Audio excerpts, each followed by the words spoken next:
அல்லேலூயா. கர்த்தருடைய பரிசுத்தமுள்ள நாமம் மகிமைப்படுவதாக.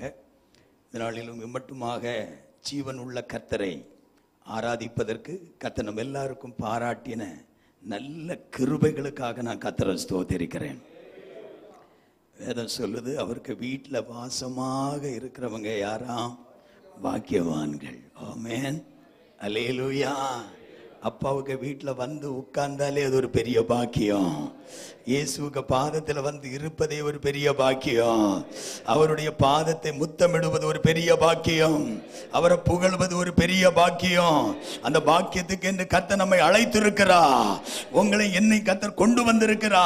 அப்படியே கரங்களை தட்டி கர்த்தருக்கு நன்றி செலுத்தி, ஆண்டவரே இந்த நாளில் உம்மை ஆராதிப்பதற்கு என்னை கொண்டு வந்தீரே, எங்களை கொண்டு வந்தீரே, எங்களை கொண்டு வந்தீரே. ஆமென். நாளில் நம்முடைய சிறிது நேர தியானத்திற்காக அப்போஸ்தலனாகிய பவுல் எபேசியருக்கு எழுதின நிருபம் 1வது அதிகாரம் அதனுடைய 1, 2 ஆகிய வசனத்தை எடுத்தவர்கள் வேகமாய் தேவனுடைய சித்தத்தினாலே அப்போஸ்தலனாகிய பவுல்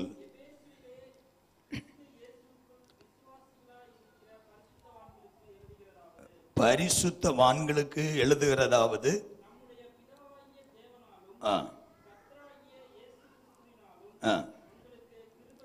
கிருபையும் சமாதானமும் உண்டாவதாக. ஆமென்.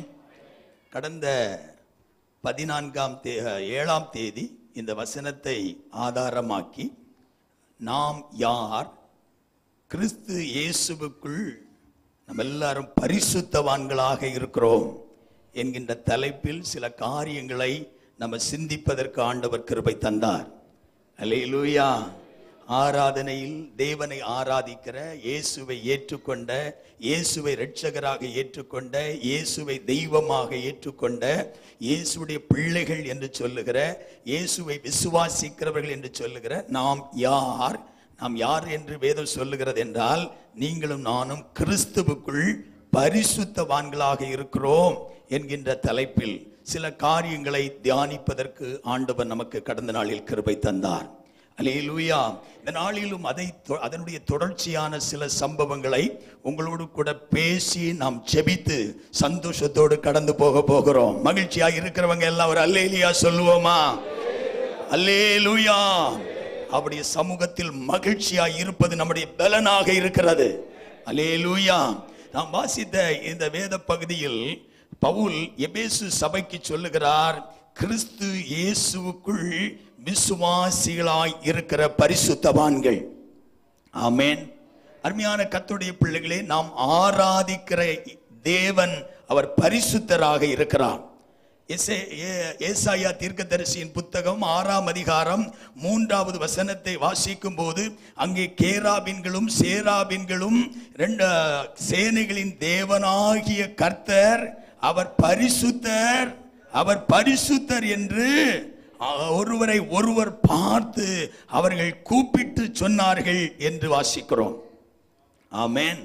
வெளிப்படுத்தல் 4:8 வாசிக்கும் போது, 4 ஜீவன்கள் சோத்திரம், சேனைகளின் தேவனாகிய கர்த்தர் பரிசுத்தர், அவர் பரிசுத்தர் என்று இரவும் பகலும் ஓயாமல் துதித்துக் கொண்டிருந்தார்கள். ஒரு அல்லேலூயா சொல்லுங்க.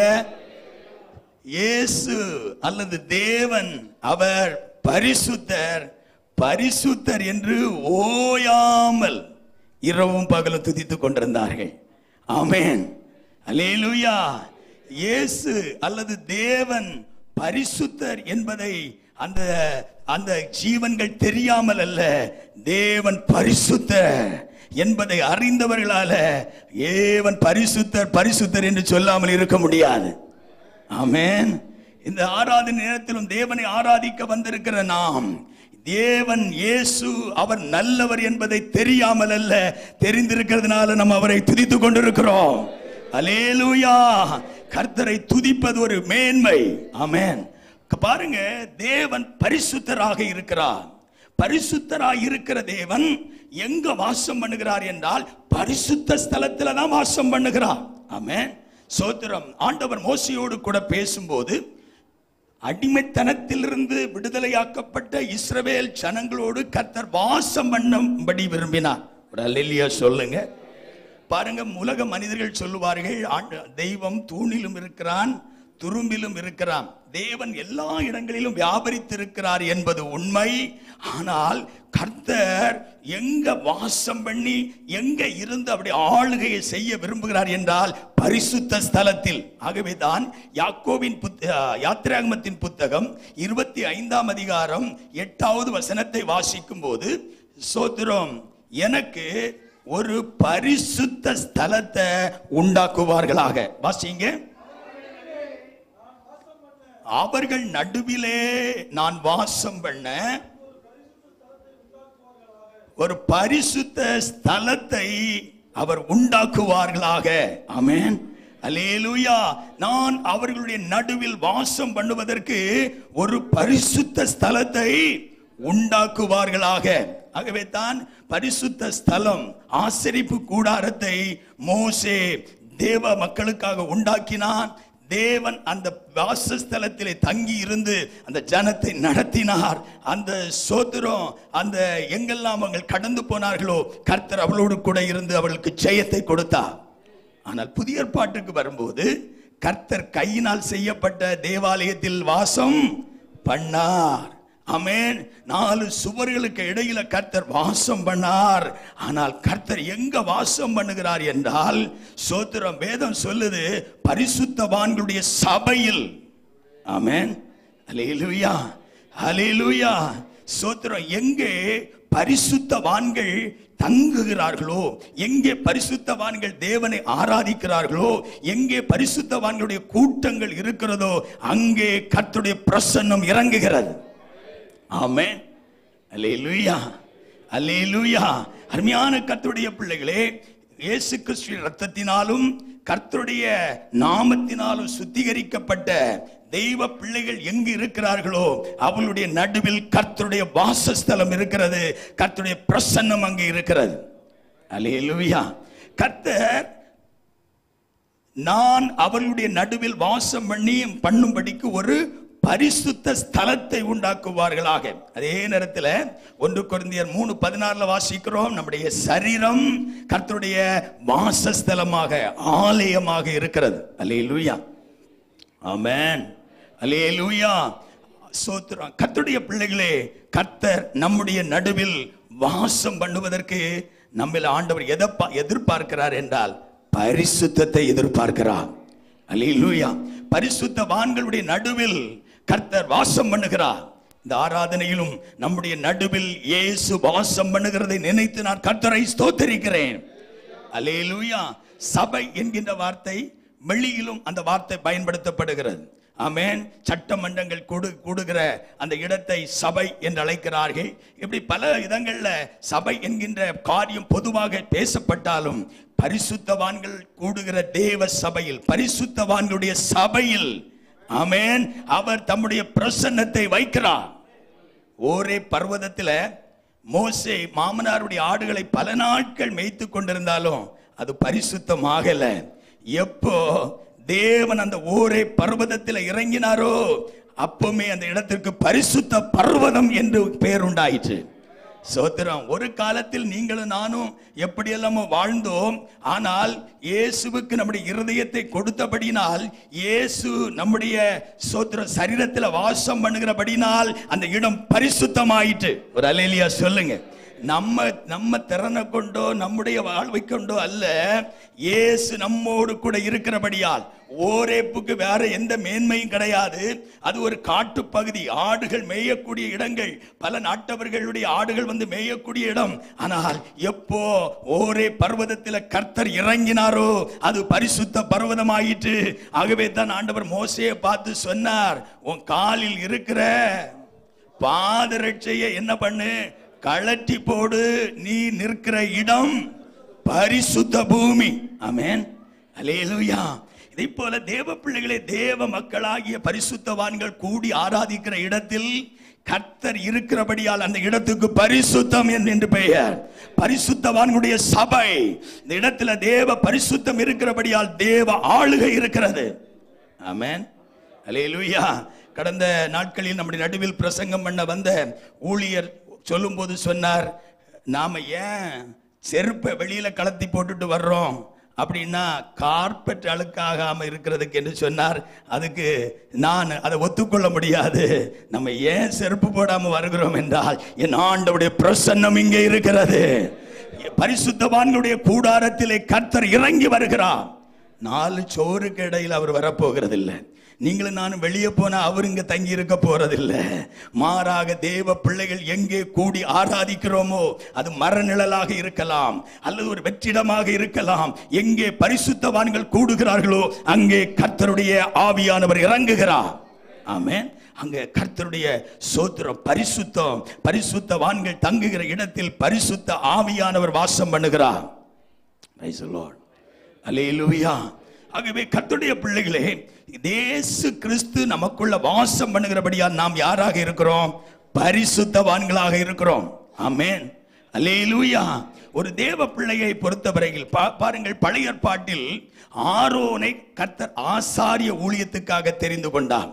ஆகவே தெரிந்து கொண்ட அவனுக்கு ஆசாரிய ஊழியத்துக்குரிய வஸ்திரத்தை குறித்து பேசும்போது யாத்திராகமத்தின் புத்தகம் அதனுடைய 28வது அதிகாரம் 2வது வசனத்தை வாசிக்கும் போது, ஆரோனுக்கு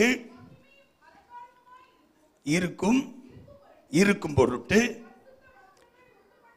பரிசுத்த வஸ்திரத்தை உண்டு பண்ணுவாயாக. அல்லேலூயா.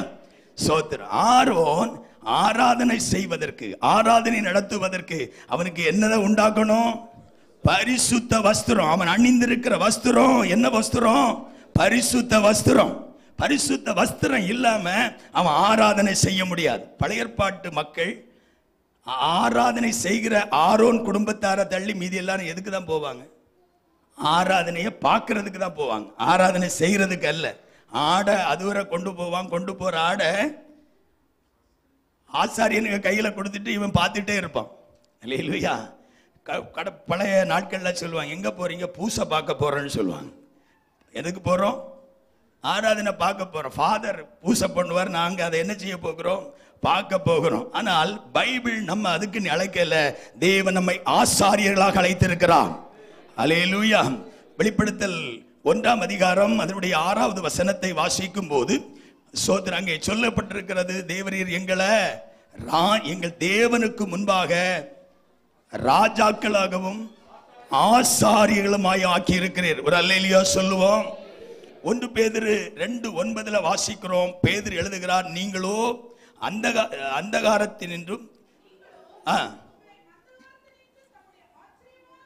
ஒளியினிடத்தில் வரவழைத்தவருடைய புண்ணியங்களை அறிவிக்கும்படிக்கு தெரிந்து கொள்ளப்பட்ட சந்ததி, ராஜரீக ஆசாரிய கூட்டமாக இருக்கிறீர்கள்.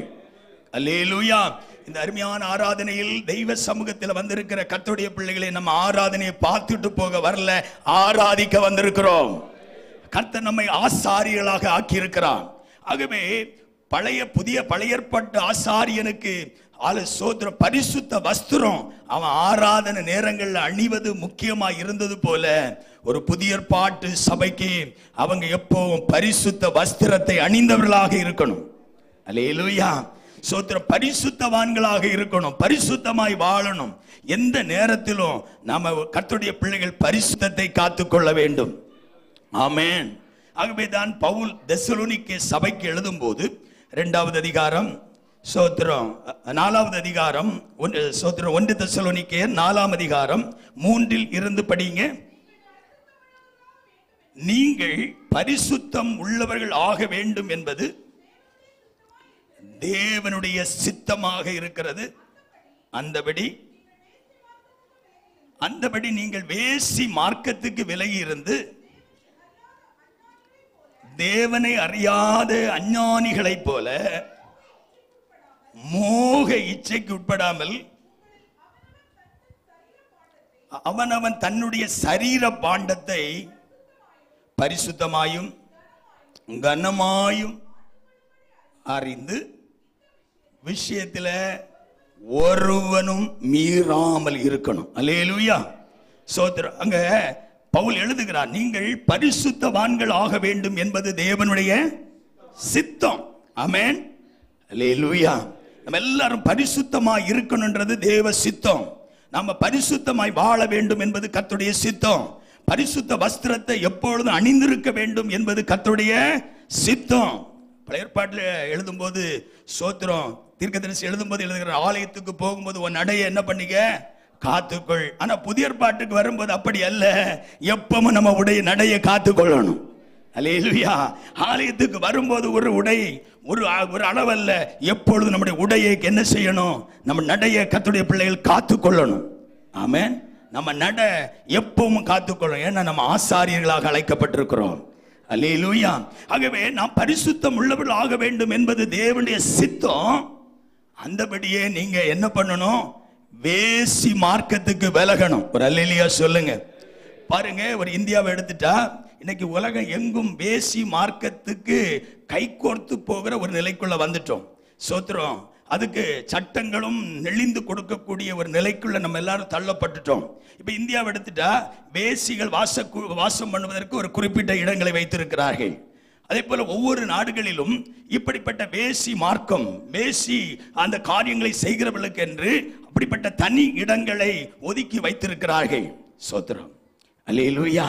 ஒரு மனிதன் தப்பியோ தவறியோ அந்த பகுதிக்கு போயிட்டான்னா அந்த வேசி மார்க்கத்தார், அந்த வேசிகள் என்ன பண்றாங்க, தங்கள் வேசி மார்க்கத்தில் அவர்களை பிடித்து இழுக்கும்படி பல விதத்தில் அவங்களை வசீகரிக்கக்கூடிய வார்த்தைகள், அவங்களுடைய உடல் அசைவுகள், அவருடைய உடைகள், அவங்க எல்லா காரியத்திலும் அந்த வேசி பகுதிகளில் போகிறவர்களை தன் பக்கம் இழுத்து கொள்வதற்கு அவங்க என்ன பண்ணுவாங்கன்னா வகை தேடுவாங்க. இல்லையா? நாங்கள் கொஞ்ச நாளைக்கு முன்னால் பஹ்ரைனில் ஒருத்தர் சொன்னார், ஆராதனைக்கு இடம் தேடிட்டு திரிந்த நேரத்தில் 1ஆம் தேதி ஆராதனை நடத்தணும். ஆகவே ஜனவரி 1 ஆராதனைக்கு ஒரு ஹோட்டலை சொன்னார். இந்த ஹோட்டலில் இடம் இருக்குதுன்னு சொன்னார். அப்போ நாங்கள் 2-3 பேர் அந்த ஹோட்டல் அறையை பார்ப்பதற்காக போனோம். அங்கே போனப்போ தான் தெரியும், அது ஒரு பெரிய பார், பெரிய ஒரு பார், எக்கச்சக்கமாக அடுக்கி வச்சுருந்தாங்க. நாங்கள் தெரியாமல் அங்கே உள்ளுக்குள்ளே போனோம். போன உடனே ஒரு பெண் வந்துச்சு. நான் வேற முன்னுக்கு போனேன், பிடிச்சிட்டு வாங்க இங்கே உட்காரு. இல்லையா? நான் இருந்து முழிச்சுட்டே இருக்கேன். சோத்திரம். வந்தவன் என் மகன் ஒருத்தன் உண்டு, அவன் அந்த பக்கம் ஓடிட்டான். சோத்திரம். நஸ்ரேன் என்று சொல்லுகிற ஒரு சகோதரன் இருந்தார். அவர் பார்த்துட்டு அவர் அந்த பக்கம் ஓடிட்டார். நான் அந்த அம்மா கப்பெடுக்க போச்சு, நான் அந்த பக்கமாக ஓடி வந்து தப்பி வந்துட்டோம். இல்லையா? நான் எதுக்கு இதை சொல்றேன் என்றால், அருமையான கர்த்தருடைய பிள்ளைகளே, சோத்திரம், சில இடங்களுக்கு நாம போகும்போது அந்த வேசி மார்க்கத்தார் நம்ம என்ன பண்றாங்க, இழுத்து கொள்ளுகிறார்கள். Praise the lord. சோத்திரம். ஆகவே வேதம் சொல்லுது, வேசி மார்க்கத்துக்கு நம்ம விலகி இருக்கணும். Praise the lord. இன்னைக்கு பாருங்க, இன்டர்நெட்டில் பல வேசி மார்க்கத்துக்குரிய வெப்சைட்டுகள் இருக்கிறது. வேசி மார்க்கத்துக்குள் நம்ம இழுக்கிற, வேசி மார்க்கத்துக்கு நம்ம இழுத்து செல்லக்கூடிய பல விதமான வெப்சைட்டுகள் ஏராளமாக இன்றைக்கு சோத்திரம் வெப்சைட்டுகள் இருக்கிறது. ஒரு பரிசுத்தம் உள்ள தேவ பிள்ளை, தேவனை ஆராதிக்கிற கர்த்தருடைய பிள்ளைகள் தவறியும் அப்படிப்பட்ட ஒரு வெப்சைட்டுகளுக்குள்ள நுழையக்கூடாது. அல்லேலூயா. வேசி மார்க்கத்துக்கு விலகி இருக்க வேண்டும். வேசி மார்க்கத்துக்கு கர்த்தருடைய பிள்ளைகள் விலகி இருக்க வேண்டும். அதே போல நம்முடைய உடைகள், நம்முடைய நடைகள், நம்முடைய பேச்சுகள் வேசி மார்க்கத்துக்குரியதா இருக்கக்கூடாது. என் பேச்சினால ஒரு சகோதரியை, அல்லது என் பார்வையினால ஒரு சகோதரியை, என் உடையினால ஒரு சகோதரியை, அல்லது என் உடையினால் ஒரு சகோதரனை, என் பேச்சினால ஒரு சகோதரனை, அல்லது என்னுடைய சரீர சில காரியங்கள் மூலமாய் ஒரு சகோதரனையோ சோத்திரம் அந்த அந்த இச்சைகளுக்கு உட்படுத்துகிற, அல்லது வேசி மார்க்கத்துக்கு அடுத்த காரியங்களுக்கு உட்படுத்துகிற ஒரு செயல் ஒரு தேவ பிள்ளைக்குள்ள இருக்கக்கூடாது. ஆமென்.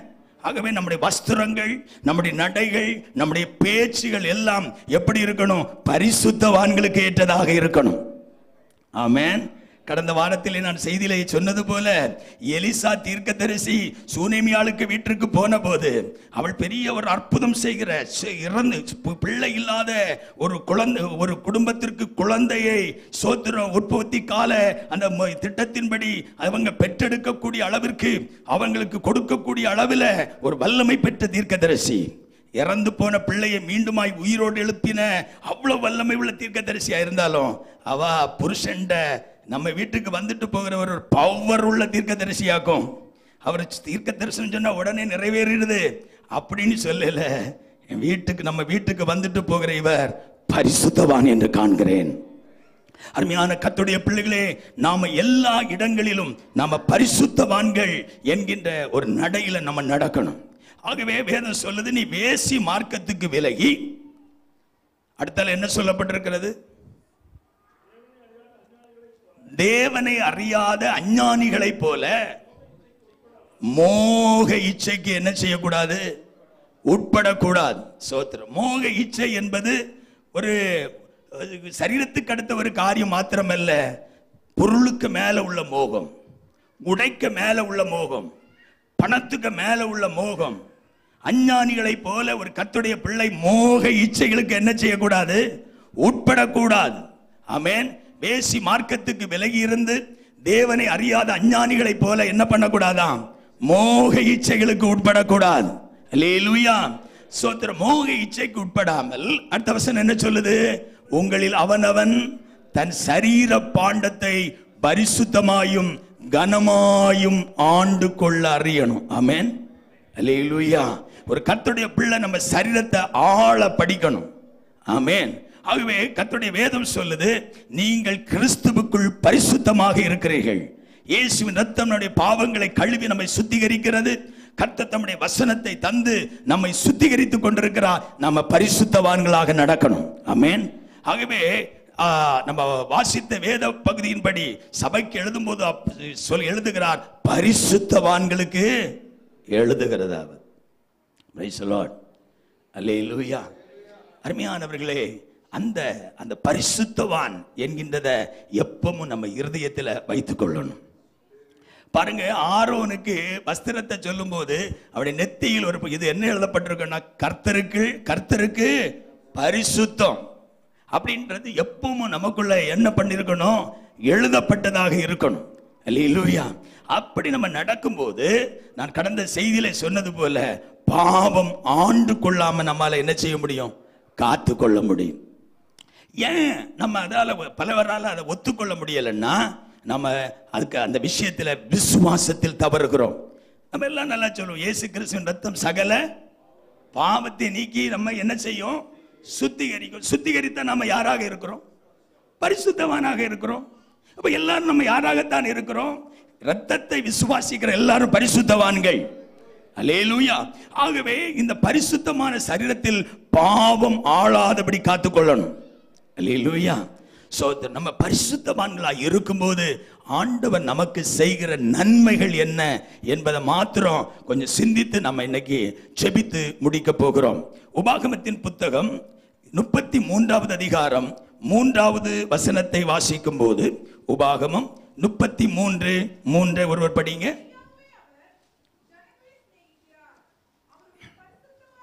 மெய்யாகவே அவர் ஜனங்களை சிநேகிக்கிறார், அவருடைய பரிசுத்தவான்கள் எல்லோரும் உம்முடைய கையில் இருக்கிறார்கள்.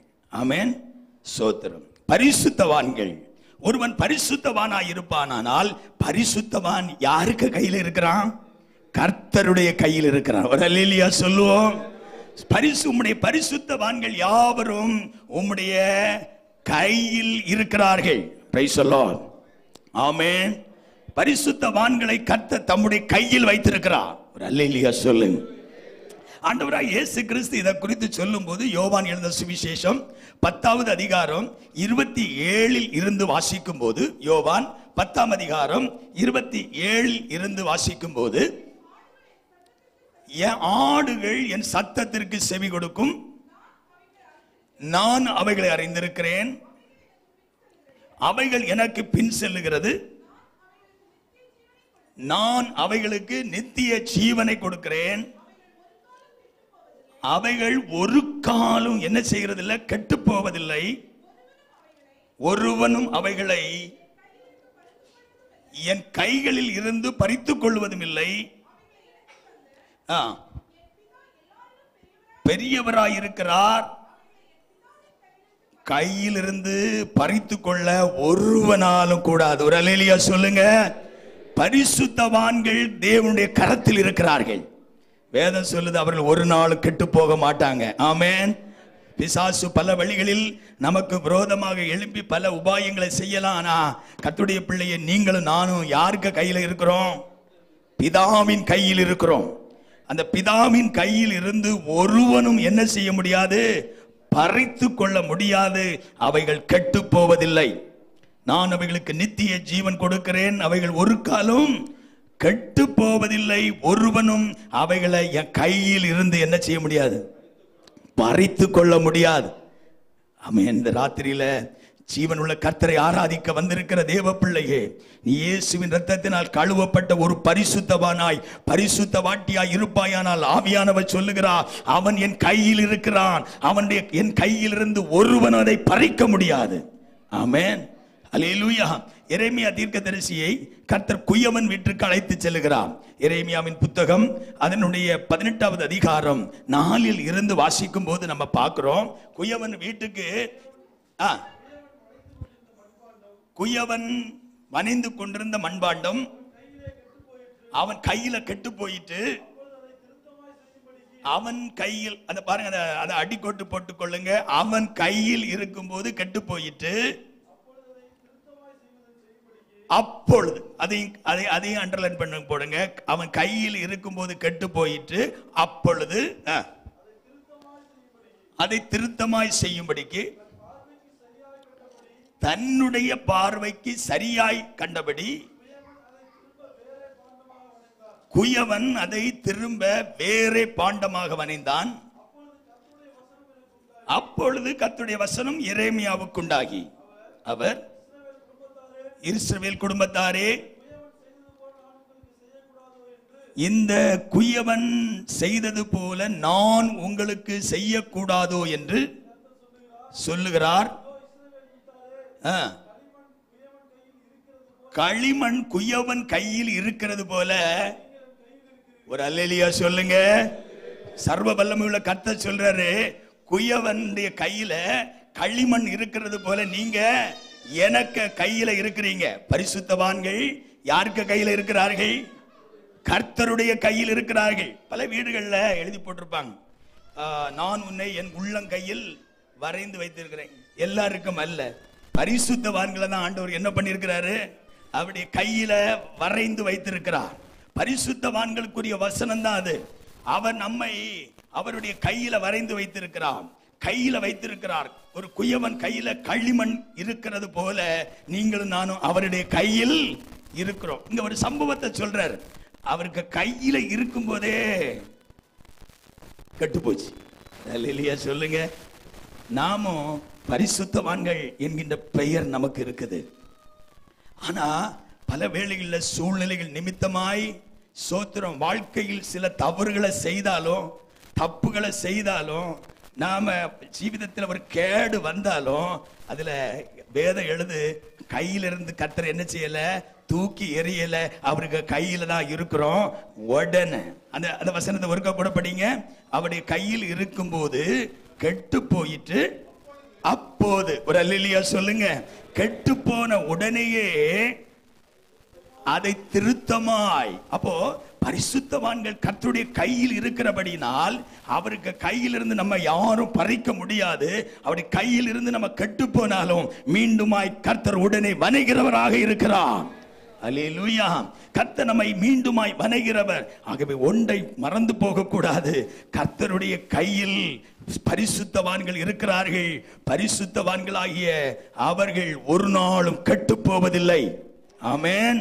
சோத்திரம். யோசுவாவின் புத்தகம், சங்கீதங்களின் புத்தகம் 37ஆம் சங்கீதம் 28 வாசிக்கும் போது பரிசுத்தவான்கள் பரிசுத்தவான்களை அவர் என்ன செய்வதில்லை,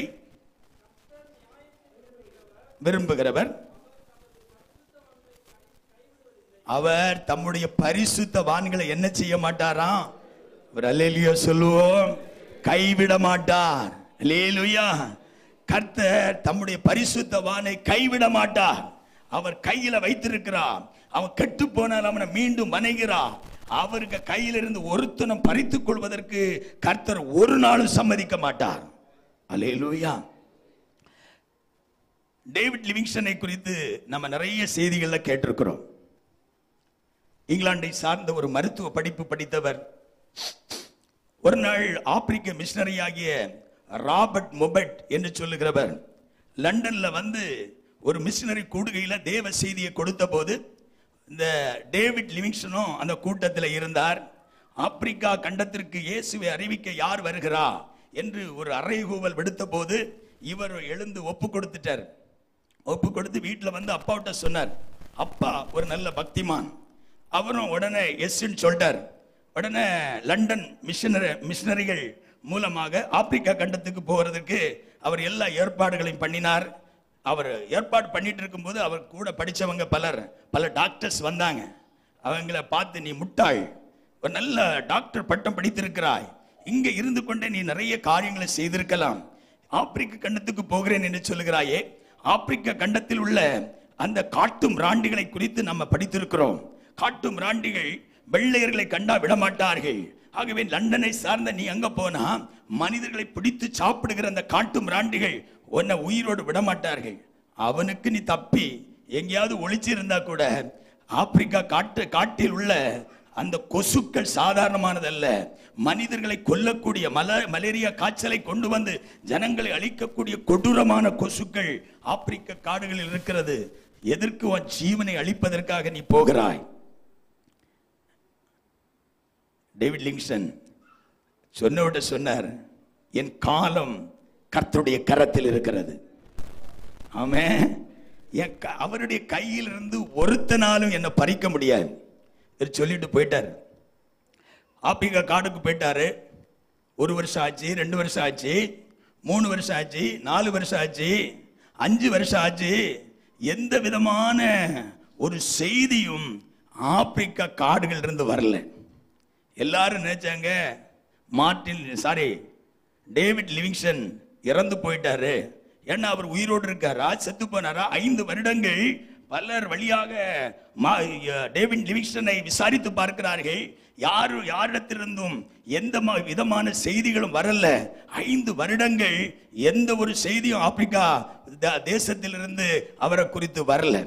அப்படி இருக்கும்போது அமெரிக்காவை சேர்ந்த நியூயார்க் டைம் என்று சொல்லுகிற ஒரு பத்திரிகை சமுதாயத்தில் நாட்டு மக்களிடத்தில் பிரபல்யம் அடையாததாய், அந்த பத்திரிகை யாரும் விரும்பி வாங்காததாய், அது மிகவும் பின்தங்கி போய்கொண்டிருந்த ஒரு காலகட்டத்தில் அந்த பத்திரிகை ஆசிரியருடைய உள்ளத்தில் ஒரு ஏவுதல் வந்துச்சு. என்ன ஏவுதல்? மார்ட்டின் லூதரை குறித்து இப்ப எல்லா இடங்களும் என்ன செய்து கொண்டிருக்கிறாங்க? பேசி கொண்டிருக்கிறாங்க. ஒரு பெரிய மருத்துவ மிஷனரி ஆப்பிரிக்காவுக்கு போனார். 5 வருடங்கள் ஆகிறது. அவரை குறித்து ஒரு தகவலும் இல்லை. மனிதர்களை பிடித்து சாப்பிடுகிற அந்த இடத்திலே அவர் என்ன ஆனார், அவரை குறித்து என்ன செய்திகள் அப்படின்ட்டு அப்படிப்பட்ட அந்த செய்தியை கொண்டு வந்து மக்களிடத்தில் சொன்னாலாகிலும் பத்திரிகைக்கு ஒரு பெயர் வரும் அப்படின்ட்டு அவங்க பேசும்போது, ஸ்டான்லி அப்படின்னு சொல்லுகிற ஒரு நாஸ்திகன், கடவுள் இல்லை என்று பேசுகிற ஒரு நாஸ்திகன், அவனுக்கு பேர் ஸ்டான்லி என்று சொல்லி அவன் சொன்னான், உயிரை பணையம் வச்சுட்டு நான் ஆப்பிரிக்கா தேசத்துக்கு போகிறேன், போய் அவர் உயிரோட இருக்கிறாரா இல்லையான்னு கண்டு வருகிறேன் அப்படின்ட்டு அந்த ஸ்டான்லி எழும்பினார்.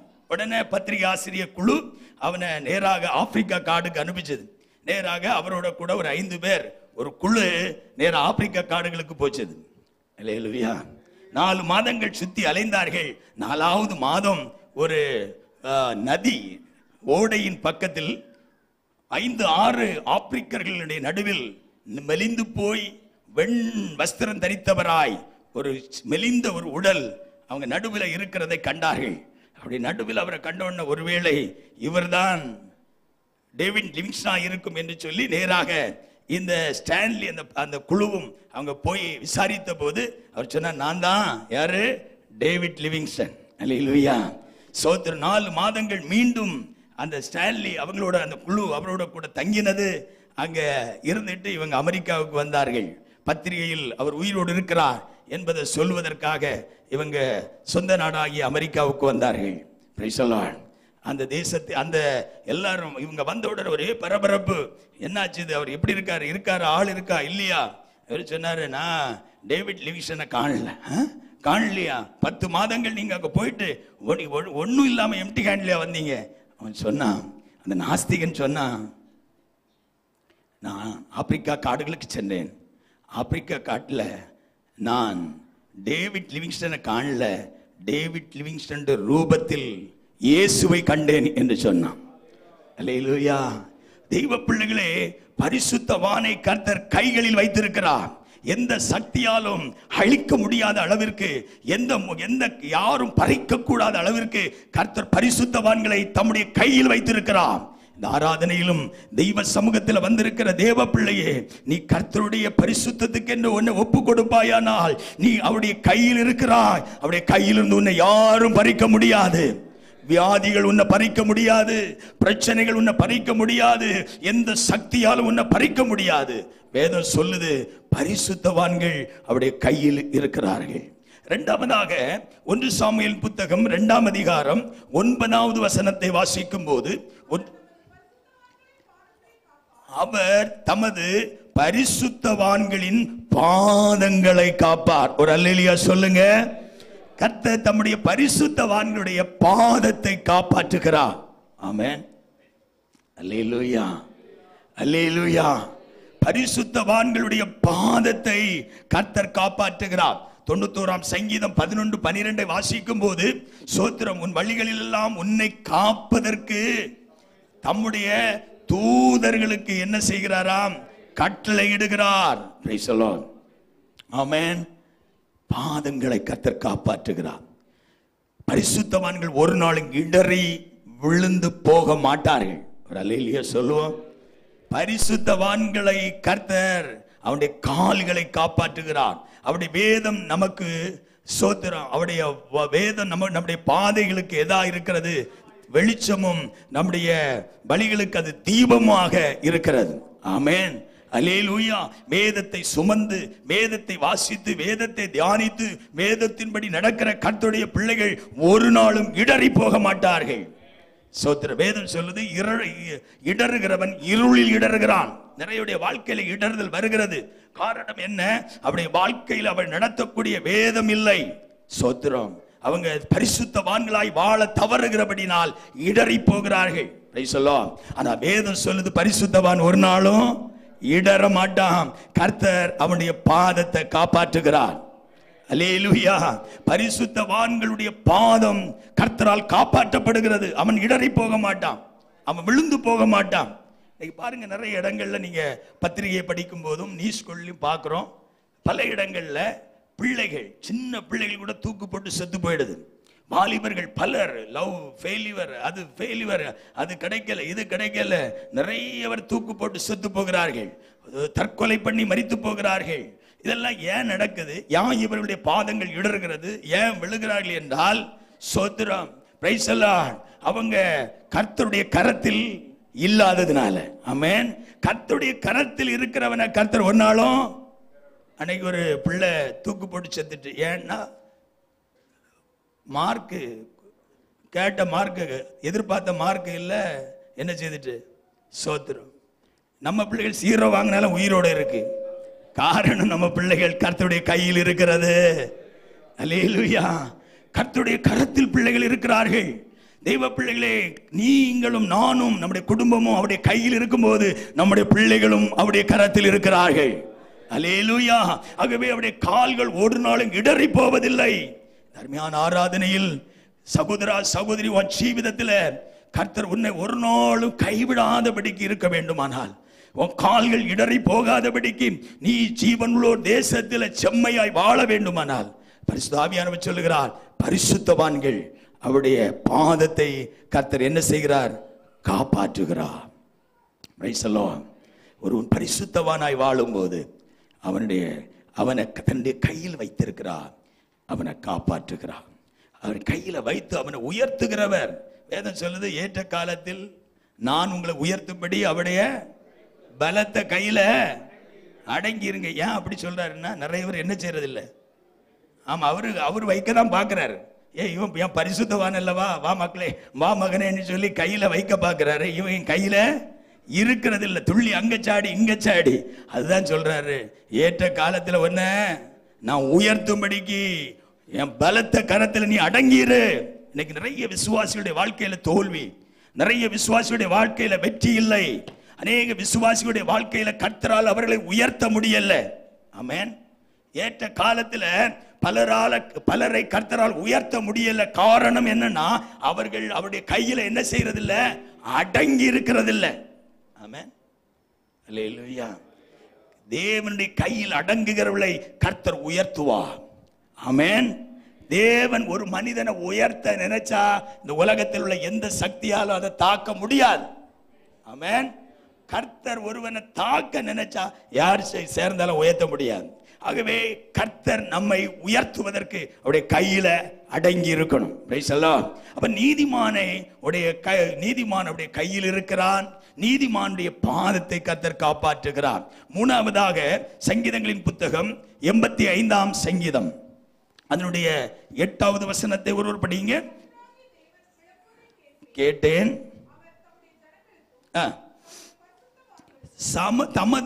தன்னுடைய ஜனங்களுக்கும் தம்முடைய பரிசுத்தவான்களுக்கும் என்ன சொல்லுவாராம், சமாதானம் கூறுவார். ஒரு அல்லேலூயா சொல்லுவோம். தேவன் தம்முடைய பரிசுத்தவான்களுக்கு சமாதானம் கூறுவார். இன்னைக்கு உலகத்தில் சமாதானம் இல்லை. எங்க பார்த்தாலும் சமாதானமின்மை, குடும்பங்கள்ல சமாதானம் இல்லை, தனிப்பட்ட மனிதனுடைய வாழ்க்கையிலே சமாதானமின்மை, கம்பெனிகள்ல சமாதானமின்மை, தேசத்துல சமாதானம் இல்லை. ஆனா வேதம் சொல்லுது, கர்த்தர் தம்முடைய பரிசுத்தவான்களுக்கு சமாதானம் கூறுவார். எங்க சமாதானம் இல்லையோ, ஆனா பரிசுத்தவானிடத்துல சமாதானம் உண்டு. அல்லேலூயா. தேவன் தம்முடைய பரிசுத்தவான்களுக்கு சமாதானத்தை கூறுவார். சங்கீதக்காரன் சொல்லுவேன், நான் படுத்து நித்திரை செய்வேன். நான் சமாதானத்தோடு படுத்து என்ன பண்ணுவேன், நித்திரை பண்ணுவேன். தேவரீர் ஒருவரே என்னை தாங்குகிறவர். ஆமென். அல்லேலூயா. இன்னைக்கு நிறையவரால படுத்து என்ன செய்ய முடியல, நித்திரை வரல. இங்கேருந்து அங்க புரண்டு படுத்து, அங்கேருந்து இங்க புரண்டு படுத்து. அல்லேலூயா. சோத்திரம். காலையில பார்த்தா அப்படியே கண்ணு கசங்குவது. என்ன, நேற்றைக்கு படுத்த தூக்கம் வரல. ஆனா கர்த்தர் தம்முடைய பிரியமானவருக்கு நித்திரையை கொடுப்பா. சங்கீதக்காரன் சொல், நான் படுத்து நித்திரை பண்ணினேன், அவர் கர்த்தரோ என்னை தாங்குகிறவர். ஆமென்.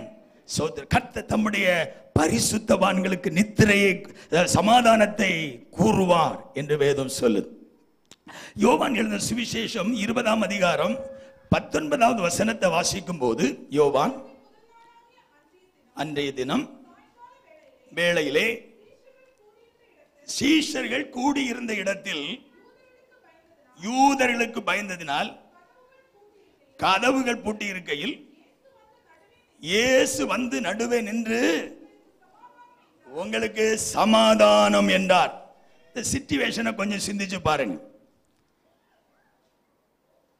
கதவு பூட்டப்பட்டிருக்கு. ஏன் பூட்டப்பட்டிருக்கு அப்படின்னா, இந்த 12 சீஷர்களும் இயேசுவை தான் எல்லாத்திலையும் என்ன பண்ணிட்டு இருந்தாங்க, டிபெண்ட் பண்ணி வாழ்ந்துட்டு இருந்தாங்க.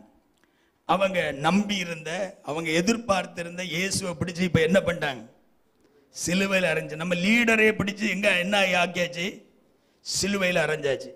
அதோடையும் காரியம் முடியல. இப்போ என்ன பிரச்சனைனா, ஒரு புதிய பிரச்சனை. இப்போ ரோம கவர்மெண்ட் என்ன சொல்லியிருக்கு, நீ ஒண்ணு பண்ணுங்க, நாங்க தூங்கிட்டு இருக்கும்போது அவருக்கு சீஷர்கள் வந்து அவரை அவங்க தூக்கிட்டு போயிட்டாங்க, களவு பண்ணிட்டு போயிட்டாங்க அப்படின்னு இப்போ ஸ்டேட்மெண்ட் கொடுக்க சொல்லியிருக்கு. இப்போ எல்லா இடத்திலும் வெளியில ஸ்டேட்மெண்ட் என்ன, இயேசு உயிர்த்தெழல. அவங்க முறைமைப்படி இயேசுவை சீஷர்கள் தூக்கிட்டு போயிட்டாங்க. இப்போ கண்டிப்பா போலீஸ்கள் எல்லா இடங்களும் பறந்துட்டே தெரியும், என்ன, சீஷர்களை பிடிக்கணும். நம்ம ஊரை போல தான், பொய் வழக்கு ஒருத்தன் மேலே போட்டு கொன்னவன் ஒருத்தனா இருப்பான். ஆனால் என்ன ஒருத்தனை பிடிக்கணும்னா அவன் மேலே கேஸை போட்டு அவனை விரட்டுறது. அல்லேலூயா. இப்போ அதை போல இப்போ சீஷர்களை தேடிட்டு தெரியுது போலீஸ். ஏன் எதுக்கு? இயேசுவை என்ன செய்துட்டான்? தூக்கிட்டு போயிட்டான், திருடிட்டு போயிட்டான். நாங்க தூங்கிட்டு இருக்கும்போது இயேசுவை களவாக கொண்டு போயிட்டான். ஆகவே இப்போ அவங்க மேல ஒரு கேஸ் போட்டிருக்கு, போலீஸ் அவங்கள தேடுது. அப்ப இந்த நிலையில் அவர்கள் பயந்து பூட்டப்பட்ட வீட்டுக்குள் இருக்கையில் இயேசு அப்படி நடுவில் வந்தார். ஆமென். இயேசு அப்படி நடுவில் வந்து உங்களுக்கு சமாதானம் என்றார்.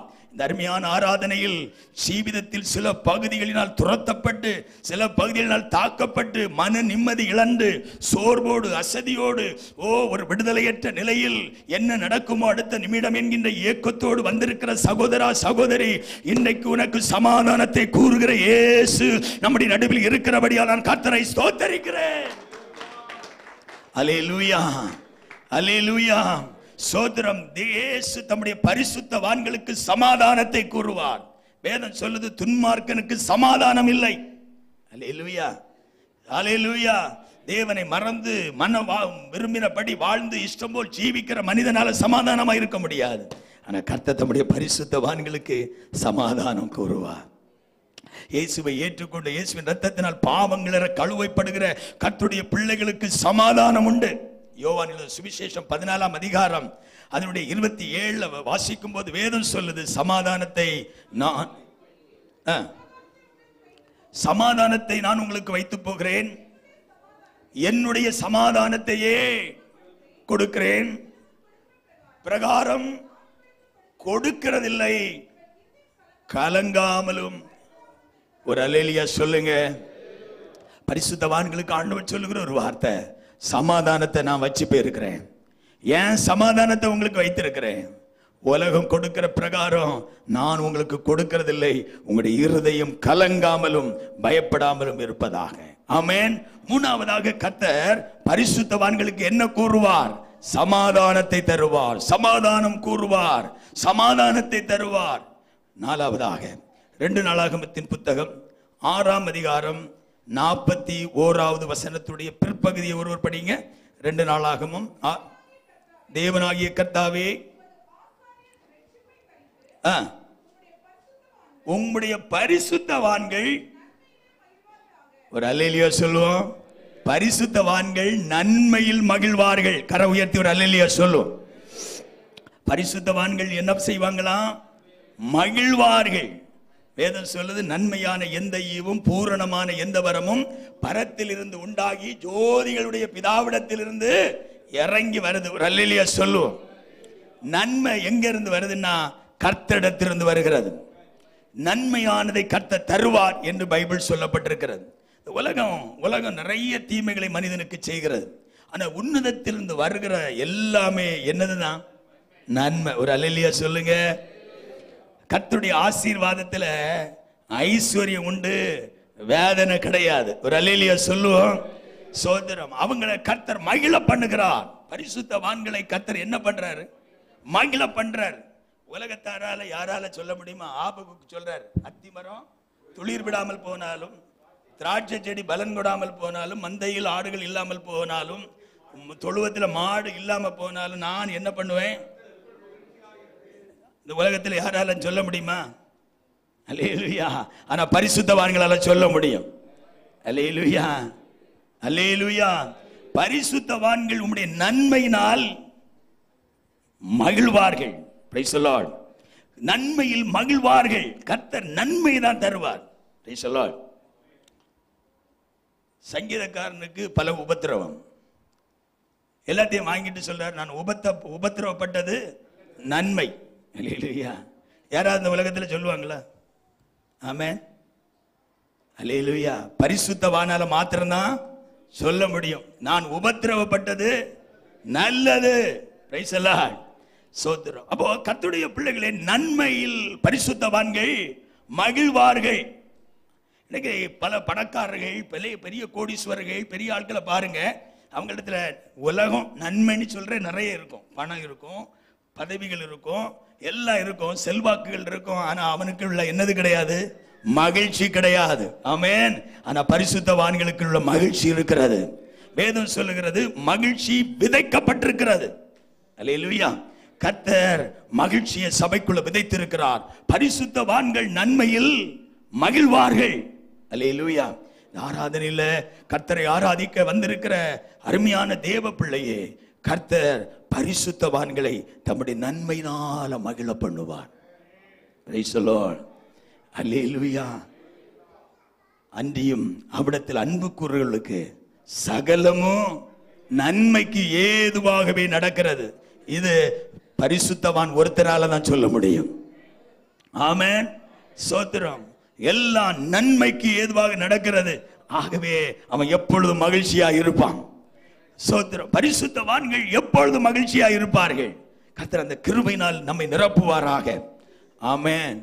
சோத்திரம். கடைசியாக பரிசுத்தவான்களுக்கு கர்த்தர் என்ன செய்கிறார்?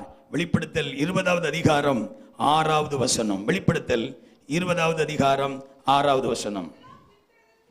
முதலாவது உயிர்த்தெழுதலுக்கு பங்குள்ளவன் பாக்கியவான், பரிசுத்தவானுமாக இருக்கிறான்.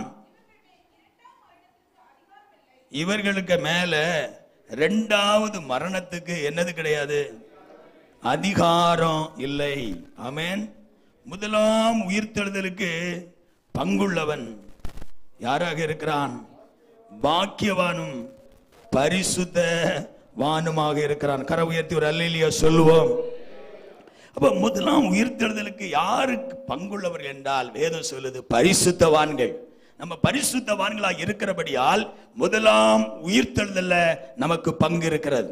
சோத்திரம். 1 தெசலோனிக்கேயர் 4 வாசிக்கிறோமே, 16வது வசனத்திலே கர்த்தர் தாமே ஆரவாரத்தோடும் பிரதான தூதனுடைய சத்தத்தோடும் தேவ எக்காலத்தோடும் வானத்தில் இருந்து இறங்கி வருவார். அப்பொழுது கிறிஸ்துவுக்குள் மரித்தவர்கள் முதலாவது எழுந்திருப்பார்கள். ஆமென். சோத்திரம். அப்போ முதலாவது அந்த உயிர்த்தெழுதலுக்கு யாரு பங்குள்ளவர்கள் என்றால் சோத்திரம் பரிசுத்தவான்கள். ஆமென். அருமையானவர்களே, கிறிஸ்துவுடைய நாள் வரப்போகிறது. இந்த உலகத்திற்கு முடிவு சீக்கிரமாக நடக்க போகிறது. சோத்திரம். இந்த சபையை சேர்ப்பதற்காக இயேசு வரும்போது அந்த உயிர்த்தெழுதல்ல ஒருவன் பங்குள்ளவனாக இருக்கன்னா அவன் பரிசுத்தவானாக இருக்கணும். அல்லேலூயா. சபைக்கு ஒழுங்காக வருகிறவன் அப்படின்னு சொல்லல. சபைக்கு ஒழுங்காக நல்ல காணிக்க கொடுக்கிறவன் அப்படி சொல்லல. சபையில நல்ல ஊழியம் செய்கிறவன் அப்படி சொல்லல. சோத்ரான். வேதம் சொல்லுது அவன் பரிசுத்தவானாக இருக்கிறான். அல்லேலூயா. எதை இழந்தாலும் பரிசுத்தத்தை காத்துக்கொள்ளணும். எதை இழந்தாலும் பரிசுத்தத்துக்காக வாழணும். ஆமென். கர்த்தருக்கு அந்த கிருபையினால் நம்மை நிரப்புவாராக. சோத்திரம். ஆப்பிரிக்க காட்டுல எர்மின் என்று சொல்லுகிற ஒரு விசேஷித்த மிருகம் இருந்தது. அதனுடைய மயிர்கள் மிக லட்சக்கணக்கில் பணங்கள்ல விற்கக்கூடிய மிருதுவான அந்த அந்த அதனுடைய தோள்கள், அதனுடைய மயிர்கள் அவ்வளவு விலை உயர்ந்ததாக இருக்கிறபடினால் அதை வேட்டையாடுவதற்கு பலர் அந்த எர்மின் என்று சொல்லுகிற அந்த விலங்கை பிடிப்பதற்காக போவார்கள். பல நல்ல திறமை உள்ள வேட்டை நாய்களை கொண்டு ஏவி அதை பிடிப்பதற்காக போவார்கள். வெண்மை நிறமுடைய நல்ல விலை உயர்ந்த அந்த மயிர்களுக்காக பலர் இப்படி வேட்டையாட போவார்கள். ஆனா அந்த எர்மீனை யாராலும் பிடிக்க முடியாது. நாய்கள் விரட்டி எர்மீனை பிடிக்கக்கூடிய அளவுல அதனுடைய ஓட்டத்துடைய வேகம் அவைகளுக்கு கூட இருக்கும். ஆகவே இதை பிடிக்கிறவங்க என்ன பண்ணுவாங்கன்னா, எர்மீன் இப்பொழுது இந்த பகுதியில் இருக்கிறது என்பதை கண்டுகொள்வார்கள். கண்டுட்டு இந்த எர்மீனை சுற்றிலும் அந்த இடங்களை சுற்றிலும் ஃபுல்லா என்ன பண்ணுவாங்கன்னா, சகதிகளை அசுத்தங்களை அப்படியே கொண்டு கொட்டி போட்டிருப்பாங்க. கொட்டி போட்டுட்டு அந்த அசுத்த பகுதிகளுக்கு நேராக நாய்களை கொண்டு அந்த எர்மீனை விரட்டுவார்கள். அந்த விலங்கை அவங்க விரட்ட ஆரம்பித்த உடனே நாய்களுக்கு பயந்து இது ஓடும்போது நாய்களுக்கு பயந்து ஓடுகிறது. முன்னால் இருக்கிற அசுத்தத்தை காணும்போது எர்மீன் தன்னை அசுத்தப்படுத்துவதற்கு ஒரு நாளும் சம்மதிக்காதபடி தன் ஜீவனே போனாலும் அந்த அந்த அழுக்குல தன்னுடைய சரீரத்தை அது ஒரு நாளும் அசுசிப்படுத்த விட்டு கொடுக்காதபடி நாய்க்க வாயில மாட்டிக்கொள்ளும். அப்படிதான் எர்மின் என்று சொல்லுகிற விலங்கை பிடிப்பார்களாம். அருமையான கர்த்தருடைய பிள்ளைகளே, இன்னைக்கு கர்த்தருடைய சபை பரிசுத்தம் ஒண்ணு வேண்டாம். நம்மகிட்ட வேற ஒண்ணு இல்லாம இருந்தாலும், நீங்க ஊழியமே செய்யாம போனாலும் சரி, பரிசுத்தம் என்கின்ற அந்த ஒன்றை, அந்த பரிசுத்தம் என்கின்ற ஒன்று இல்லைன்னா ஒருத்தர் கூட கர்த்தரை தரிசிக்க முடியாது. பரிசுத்தம் மிக முக்கியமானது. பவுல் நிருபம் எழுதும்போது சொல்லுகிற, ரத்தம் சிந்தும்படி நீங்கள் இன்னும்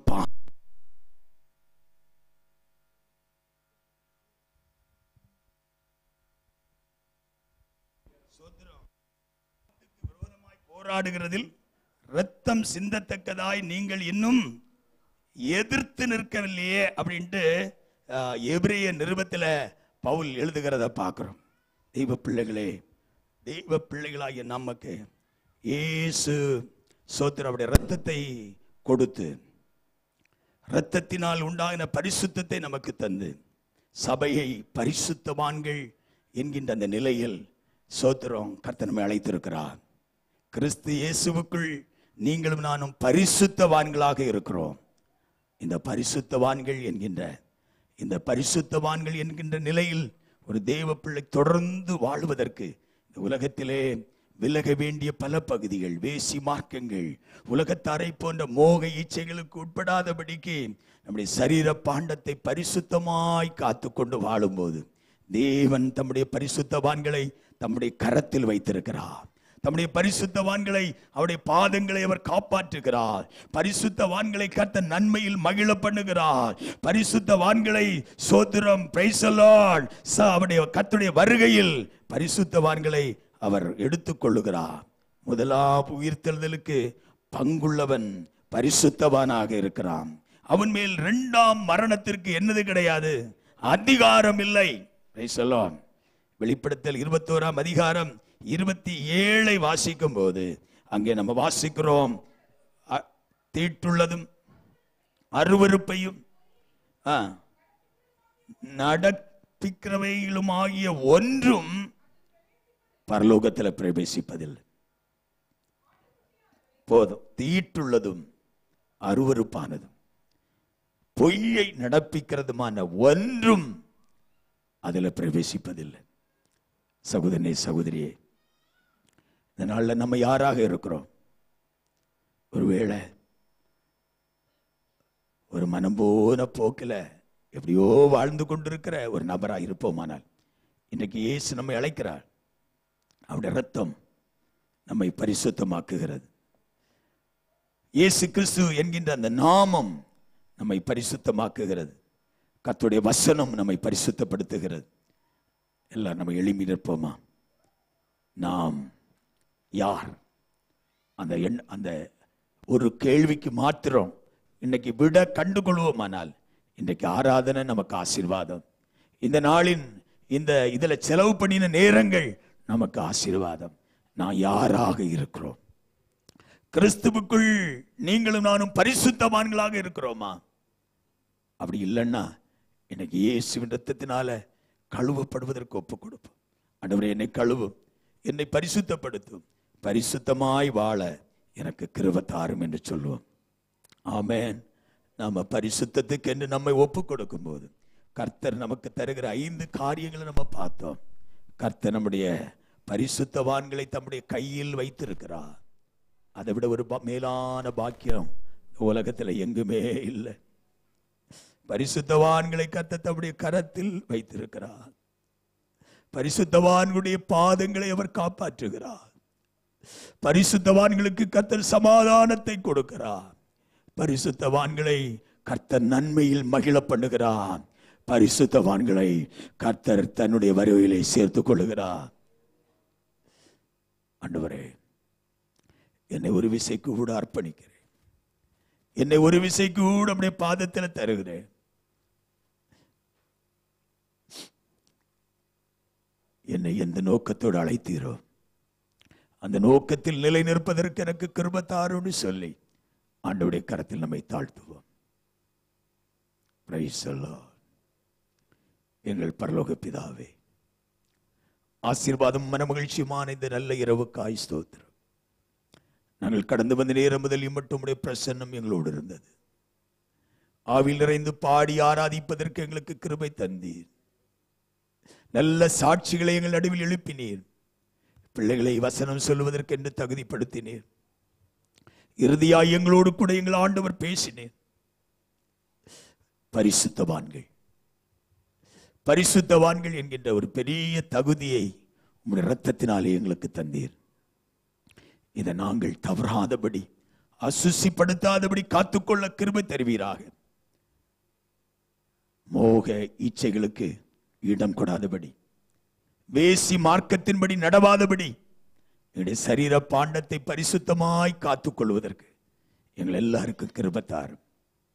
இதோ வெள்ளை அங்கி தரித்திருக்கிற இவர்கள் யார்? இவர்கள் மிகுந்த உபத்திரவத்திலிருந்து வந்தவர்கள், தங்கள் வஸ்திரத்தை ஆட்டுக்குட்டி இரத்தத்தினாலே தோய்த்து வெளுத்தவர்கள் என்று சொல்லுகிற அந்த கூட்டத்தில் நாங்களும் காணப்பட கிருபை தாரும். இந்த நாளின் ஆராதனையில் கலந்து கொண்ட உம்முடைய பிள்ளைகள் அத்தனை பேரை ஆசீர்வதிப்பீராக. உம்முடைய ஜனத்தை சமாதானத்தோடு அனுப்பும். எல்லா குறைவும் நிறைவாக்கப்படட்டும். கர்த்தர் தம்முடைய பரிசுத்தவான்களுக்கு சமாதானத்தை கூறுகிறேன். வேளையில கலக்கத்தோடு வந்த மக்கள், துக்கத்தோடு வந்த மக்கள், ஆண்டவரே இயேசுவின் நாமத்தில் இந்த இடத்திலிருந்து புறப்படுகிற போது சமாதானத்தோடு புறப்படுவார்களாக. இந்த இடத்திலிருந்து புறப்படும் போது ஒரு நம்பிக்கையோடு புறப்படுவார்களாக. இந்த இடத்திலிருந்து புறப்படும் போது நான் கர்த்தருடைய கரத்தில் இருக்கிறேன் ஹல்லேலூயா என்கின்ற ஒரு எதிர்ப்பு, ஒரு நம்பிக்கையோடு போக கிருபை தாரும். என் பாதம் ஒரு நாளும் இடராது. என் பிரயாணத்தில் என் ஆண்டவர் என் கூட இருப்பார். நான் கர்த்தருடைய கையில் இருக்கிறேன். இந்த நம்பிக்கையால் நம்முடைய பிள்ளைகளை நிரப்பும். சமாதானத்தோடு நம்முடைய பிள்ளைகளை கொண்டு செல்லும். இயேசுவின் நாமத்திலே மிகவும் தாழ்மையோடு ஜெபிக்கிறோம். ஜெபங்கேளும் எங்கள் நல்ல பிதாவே. ஆமென். என் ஆத்துமாவே, என் முழு உள்ளமே, என் ஆத்மாவே கர்த்தர் செய்த சகல உபகாரங்களையும் மறவாதே. ஆமென். இயேசு ராஜா முன்னே செல்கிறார். ஓசன்னா கீதம் பாடுவோம். இயேசு ராஜா முன்னே செல்கிறார். ஓசன்னா கீதம் பாடுவோம். வேகம் செல்லுவோம். ஓசன்னா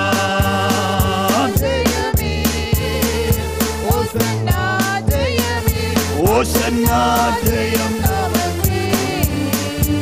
ஓ ஓசன்னா ஜெயம் நமக்கே. நம்முடைய கர்த்தராகிய இருக்கிற இயேசு கிறிஸ்துவின் கிருபை, பிதாவாகிய தேவனுடைய அன்பு, பரிசுத்த ஆவியாருடைய ஐக்கியம் நம் அனைவரோடும் இன்றும் என்றும் என்றென்றைக்கும் உள்ள சதா காலங்களிலும் தங்கியிருப்பதாக. நாளிலும் ஜெயந்தந்த தேவனுக்கு ஸ்தோத்திரம். அல்லேலூயா, அல்லேலூயா, அல்லேலூயா, ஸ்தோத்திரம். சமாதானத்தோட போவோம். கர்த்தர் நம்ம ஒவ்வொருவரையும் ஆசீர்வதிப்பாராக.